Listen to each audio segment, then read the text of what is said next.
Seafood is a major contributor to the Oregon economy, generating sales and jobs for the state while creating a livable wage for residents of our coastal communities. Oregon has one of the best managed fisheries in the country. This allows for sustainable harvesting year-round, ensuring that seafood is available and continues to be a viable industry for generations to come. Nearly 70 species of seafood are harvested throughout the year and can be sourced from the Oregon coast. Some of the most common species include rockfish and Dover sole. Other seasonally caught species include albacore tuna and cold water pink shrimp. These products are available fresh in season, frozen, or shelf-stable throughout the year. These seafood products are packed with nutrients and are mild and sweet tasting, making them excellent options for school menus. In this video, you'll learn simple and quick ways to prepare Oregon seafood that kids will love.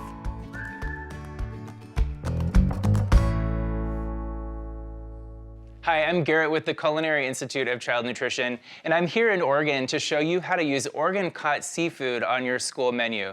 You may be thinking fish on the school menu, it sounds complicated, it sounds difficult, but I'm here to tell you it's so simple to do, and I think your students are really gonna love it. Today I have Oregon-caught albacore tuna that comes in these convenient 4-pound, shelf-stable, vacuum-sealed packages. Now, tuna always has a little bit of liquid on it that needs to be drained off before you use the tuna. So I have set up here a perforated pan that's nested into a solid pan that will act as my draining for the tuna. So what I'll do is open the pouch, and I'll empty the pouch of tuna into the pan here. We'll let the liquid drain and fall through. Now, this might only take a few minutes to drain the liquid off, but you could plan ahead and place the tuna in the pan, cover, refrigerate overnight, and then you'll have drained tuna the next day for use. You also want to always start with tuna that has been refrigerated. This comes shelf stable, but you'll want to pop that tuna into the refrigerator either before you open the pouch or to refrigerate overnight for draining so that it's ready to use in a tuna salad. Now I'm going to show you how to make the sesame ginger tuna sandwich. Now I said this was a twist on the classic because this is not a mayonnaise-based salad dressing. We're going to make a vinaigrette that has some flavors of East and Southeast Asia that really elevates and lightens up the tuna salad. So what we're going to start with is some unseasoned rice vinegar. Now this is unseasoned, meaning that it does not have any salt or sugar added to it, and that's very important. It'll just give kind of a light tanginess to the dressing. Vegetable oil, add that to the bowl. And we have some toasted sesame oil, which is a great flavor in this type of application when we're trying to accomplish an Asian flavor profile. I have some brown sugar to add a little bit of sweetness, some minced raw garlic, and some minced raw ginger. Again, those are our flavors of East and Southeast Asia. A little bit of salt and black pepper. Now I'll whisk this together. All right, that looks pretty good. So next I'm gonna add the tuna. Now you can see that this is really incredibly chunky tuna. It's really good quality albacore tuna caught in Oregon. I can see this tuna working really well on a Caesar salad. I can see it being used in sort of a schoolified version of a salad niçoise, which would be kind of fun and unexpected. But I'm gonna go ahead and add this tuna to the dressing. And as I mix it, I still need to break up the chunks just a little bit, but not too much. So I'll just take my spatula and mix the tuna chunks with the vinaigrette to distribute that flavor. The flavor of the vinaigrette is really nice with tuna because that rice vinegar just adds a little bit of tanginess or a little bit of acidity that kind of pairs really well with the flavor of tuna. Okay, just break this up a bit more. I'm gonna add the rest of my tuna salad ingredients. So this is shredded carrots. That adds some great flavor, crunch, and color.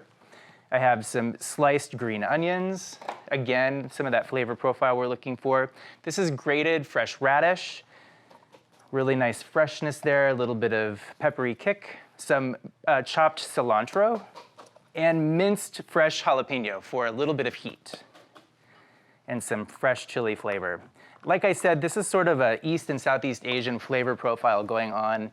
So I'm gonna gently fold these ingredients together. And this is gonna continue to break down the chunks of tuna, and that's okay because this started out fairly large. And we need to make sure that this is small enough that it fits well on the sandwich. This smells amazing, by the way. There's so many aromatic ingredients in here.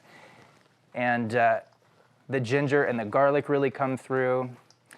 This is unlike any tuna salad you've probably ever seen, but I tell you, this is really worth giving it a try. This is now ready to assemble the sandwiches. I'll start by putting a base of arugula onto my bread. This is about 1/4 cup of arugula per sandwich. The arugula acts as a moisture barrier between the tuna salad and the bread. So it's important to have something here. It doesn't have to be arugula. It can be lettuce. It could be spinach.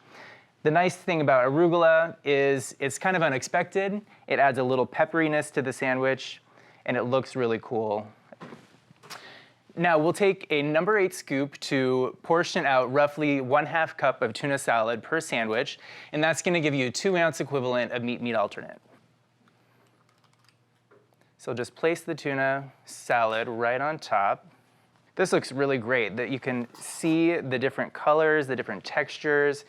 You can anticipate that when you bite into this sandwich, you're gonna get a little bit of crunch. I think I really like that in a sandwich. Now I'll add a little bit more arugula to the top, again to act as a moisture barrier.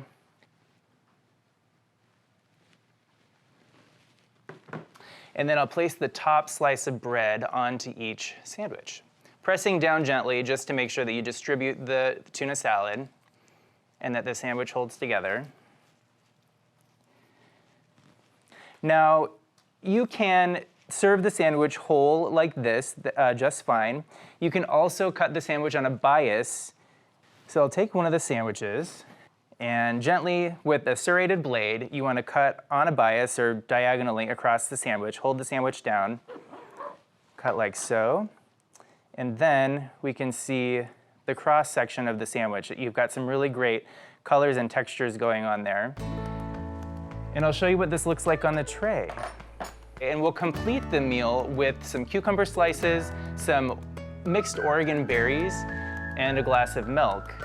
And this is our sesame ginger tuna salad sandwich. I hope you enjoy this. I think your students are really gonna like it.